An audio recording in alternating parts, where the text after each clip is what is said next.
अस्सलाम वालेकुम दोस्तों, मेरा नाम डॉक्टर अलियास गर है और आज की इस वीडियो में हम first year chemistry chapter number 3 theories of covalent bond and shape of molecule के एमसीक्यूज़ को आज की इस वीडियो में डिस्कस करने जा रहे हैं। तो आज के इस लेक्चर को शुरू करने से पहले एज़ यूजुअल आपसे रिक्वेस्ट करेंगे कि अगर आपने अब तक हमारे इस चैनल को सब्सक्राइब नहीं किया जो कि सिन बोर्ड टीचिंग के नाम से है, तो काइंडली आज ही आप हमारे इस चैनल को सब्सक्राइब करें और साथ ही साथ बेल आइकन को लाजमी क्लिक करें ताकि हमारी अपलोड करदा तमाम इंपॉर्टेंट वीडियोस की नोटिफिकेशन भी आपको रिसीव हो सके। तो आइए हम स्टार्ट करते हैं आज का सबसे पहला MCQ. If the bond angle in AB2 type molecule is 104.5 degree, its geometry should be। हमें कहा जा रहा है कि बॉन्ड एंगल जो है इसके अंदर कितना है, एक मॉलिक्यूल है बताया गया AB2 टाइप है, सही है। हमें कहा जा रहा है इसके अंदर बॉन्ड एंगल जो है वो कितना है 105। इसकी ज्योमेट्री क्या होनी चाहिए? Option A linear, option B pyramidal, option C bent, option D planar trigonal. तो हमें इसकी शेप बतानी है एंगल को देखते हुए। तो यहाँ मैं आपको थोड़ा सा बता दूँ कि भाई जब भी 109 डिग्री दिया हुआ ना बॉन्ड एंगल, तो उसकी शेप होती है टेट्राहीड्रल। भाई इससे पहले ये पूरा चैप्टर डिस्कस कर चुके हैं हम। 107 डिग्री होगा एंगल तो पैरामिडल, 105 डिग्री होगा तो बैंड या एंगुलर का ऑप्शन होगा, 120 डिग्री होगा तो ट्राइगोनल प्लेनर होगा और 180 होगा तो लीनियर होगा। तो याद रखिएगा हाइब्रिडाइजेशन के टॉपिक में ये तमाम शेप्स को, तमाम एंगल को हम बहुत ज़्यादा डिटेल में डिस्कस कर चुके हैं। तो ये आपको पता होना चाहिए कि 109 पर टेट्राहीड्रल शेप होती है, 107 पर पैरामिडल, 104.5 पर बैंड या एंगुलर शेप कहलाती है, 120 पर ट्राइगोनल प्लेनर और 180 पर लीनियर। तो यहाँ हमारे पास बॉन्ड एंगल कितना दिया हुआ है? यहाँ हमारे पास बॉन्ड एंगल दिया गया है 105। तो इसका मतलब करेक्ट आंसर क्या होगा? Option C bent is the correct answer. Next हमारे पास है the highest bond energy in the following. इनमें से किसकी बॉन्ड एनर्जी जो है वो सबसे ज़्यादा है? Option A chlorine chlorine, B में कहा जा रहा है हाइड्रोजन और फ्लोराइड, हाइड्रोजन और ऑक्सीजन और हाइड्रोजन और नाइट्रोजन। तो इसका करेक्ट आंसर हमें बताना है। तो हाईएस्ट बॉन्ड एनर्जी होगी वो क्लोरीन और क्लोरीन, क्योंकि क्लोरीन की भी इलेक्ट्रोनेगेटिविटी बहुत ज़्यादा है, इसकी भी बहुत ज़्यादा है। और जबकि यहाँ फ्लोरीन की इलेक्ट्रोनेगेटिविटी सबसे ज़्यादा है लेकिन हाइड्रोजन तो कमज़ोर है। ऑक्सीजन की इलेक्ट्रोनेगेटिविटी फ्लोरीन के बाद सेकंड नंबर पे लेकिन हाइड्रोजन तो कमज़ोर है। नाइट्रोजन की अगर इलेक्ट्रोनेगेटिविटी ज़्यादा भी कंसीडर करो तो हाइड्रोजन तो कमज़ोर है। तो लिहाजा क्लोरीन और दूसरा भी क्लोरीन है, तो इसकी बॉन्ड एनर्जी जो होगी वो सबसे ज़्यादा होगी। Option A is the correct answer. Next हमारे पास है the molecule which has zero dipole moment. वो मॉलिक्यूल जिसकी डायपोल मोमेंट जो है इनमें से जीरो है। Option A NH3, option B HCl, option C H2O, option D CCl4। तो चार ऑप्शन हमारे पास है। जीरो डायपोल मोमेंट किसकी होगी? तो डायपोल मोमेंट पे हम ऑलरेडी पूरा लेक्चर जो है वो अपलोड कर चुके हैं, रजिस्टर्ड ग्रुप में बच्चों ने इसको डिटेल से समझा हुआ भी है। तो इनमें से किसकी डायपोल मोमेंट जीरो होगी? तो डायपोल मोमेंट के लिए अलग क्राइटेरिया था कि मॉलिक्यूल का पोलर होना ज़रूरी है और मॉलिक्यूल जिसकी सिमेट्री जो होती है वो प्रॉपर सिमेट्री होगी तो उसकी भी डायपोल मोमेंट जीरो होगी। तो यहाँ क्या है? कार्बन है, कार्बन के साथ जो है वो चार क्लोरीन है, चारों क्लोरीन जो है वो अपोजिट डायरेक्शन में है, तो लिहाजा इसकी डायपोल मोमेंट जो होगी वो जीरो हो जाएगी। तो इसका करेक्ट आंसर हमारे पास डी है। तो उसमें डायपोल मोमेंट का पूरा क्राइटेरिया डिस्कस किया वो उस लेक्चर में। The molecule which has maximum bond angle, maximum bond angle किसका होगा? CH2, H2O, NH3, BF3। भाई BF3 trigonal planar, trigonal planar जब भी होता है 120 डिग्री होती है। NH3 की अगर हम बात करेंगे इसकी शेप होती है पैरामिडल, 107 डिग्री एंगल, ये 120 है, 107 है। वाटर की अगर हम बात करते हैं, वाटर की जो शेप है वो एंगुलर है, 104.5 डिग्री है। और CH2 की जो शेप है वो क्या है? लीनियर है, 180 डिग्री है। तो अब फैसला करो 120, 107, 104.5 या 180।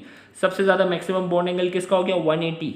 सबसे ज़्यादा वैल्यू यही है ना, तो लिहाजा इसका करेक्ट आंसर क्या है? Option A CH2 is the correct answer. Next हमारे पास है the shape and hybridization of BCl molecule is. भाई हमें बताना शेप और हाइब्रिडाइजेशन। भाई BCl जो है इसकी जो शेप होती है वो ट्राइगोनल प्लेनर है और ट्राइगोनल प्लेनर तो शेप मिल गई, सही है भाई। और इसमें जो हाइब्रिडाइजेशन होती है वो कौन सी होती है? sp2। इस पर बाकायदा पूरा लेक्चर था हमारा। तो BCl3 की जो शेप है वो ट्राइगोनल प्लेनर होती है और हाइब्रिडाइजेशन इसके अंदर होती है sp2। तो इसके लिए आपने हाइब्रिडाइजेशन का पूरा कॉन्सेप्ट समझना होगा, पूरा लेक्चर देखना होगा। तो सी क्या है? इसका करेक्ट आंसर है। नेक्स्ट हमारे पास है among the following molecule which has trigonal planar shape, trigonal pyramidal shape. अब देखो यहाँ थोड़ा सा जा रहा है, ये मिस प्रिंट है। अगर देखा जाए तो यहाँ सिर्फ पैरामिडल शेप पूछा जा रहा है। अगर आप ट्राइगोनल भी कह रहे हो और पैरामिडल भी कह रहे हो तो दो अलग अलग चीज़ें हो गई ना। तो आपने ट्राइगोनल प्लेनर पूरा वर्ड होता है, जबकि यहाँ पैरामिडल है। तो पैरामिडल शेप किसकी होती है हमारे पास, इससे पहले भी डिस्कस किया, अमोनिया NH3 की जो शेप होती है वो कौन सी होती है, पैरामिडल शेप होती है। लिहाजा इसका जो करेक्ट आंसर है वो क्या है, CnH3 जो है क्या है, इसका करेक्ट आंसर है पैरामिडल। नेक्स्ट हमारे पास है a simple covalent molecule possess 2 bond pair and 2 lone pair around the central atom, its shape should be। भाई एक कोवेलेंट मॉलिक्यूल है, इसमें 2 बॉन्ड पेयर हैं और 2 लोन पेयर है। भाई 2 बॉन्ड पेयर हैं जिन्होंने बॉन्डिंग में हिस्सा लिया है और 2 लोन पेयर है, मतलब 2 पूरे पेयर हैं जिन्होंने बॉन्डिंग में हिस्सा नहीं लिया, उसकी शेप क्या होगी। तो सबसे पहले याद जहन रखिएगा, टेट्राहीड्रल में जो है वो कोई भी लोन पेयर नहीं होता, टेट्राहीड्रल में कोई भी लोन पेयर नहीं होता। और इसी तरीके से पैरामिडल में जो है वो एक लोन पेयर होता है, और इसी तरीके से एंगुलर में जो है वो 2 लोन पेयर होते हैं। तो टेट्राहीड्रल जब भी पूछा जाए ना, कोई भी मॉलिक्यूल है जिसमें कोई भी लोन पेयर नहीं है, चारों के चारों बोन पेयर हैं, तो टेट्राहीड्रल है। फिर अगर कहा जाए 3 बोन पेयर और 1 लोन पेयर है तो उसकी शेप होती है पैरामिडल, जैसे NH3 मॉलिक्यूल की बात हो रही है। और अगर कहा जाए 2 बोन पेयर और 2 लोन पेयर, तो फिर उसकी शेप जो होती है वो एंगुलर होती है या बैंड होती है।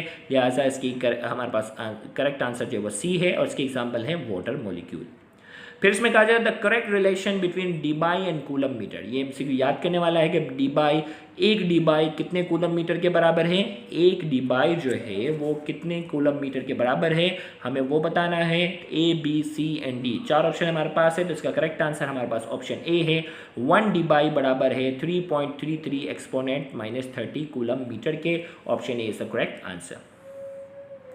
नेक्स्ट हमारे पास है the bone order of N2 molecules. Bone order बताना है भाई, अगर दो एटम के दरमियान अगर सिंगल कोवेलेंट बॉन्ड मौजूद है तो उसका बोन ऑर्डर 1 है, अगर 2 हैं तो बोन ऑर्डर 2 है, और अगर 3 ट्रिपल कोवेलेंट बॉन्ड है तो बोन ऑर्डर का 3 है। तो इसी तरीके से हमें बताना है कि बोन ऑर्डर जो है वो क्या है। तो N2 के अंदर N2 मॉलिक्यूल के दरमियान जो है वो ट्रिपल कोवेलेंट बॉन्ड होता है, लिहाजा इसका जो बोन ऑर्डर है वो कितना है, बोन ऑर्डर का जो है वो 3 है।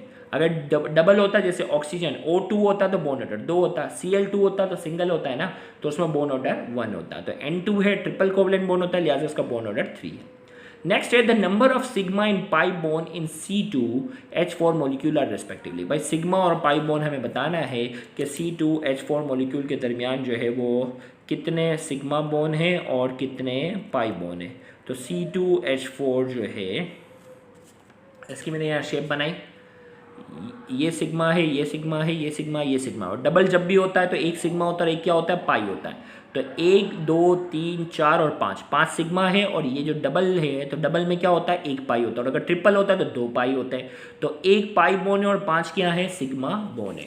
तो लिहाजा अब ऑप्शन आपके पास है A B C and D।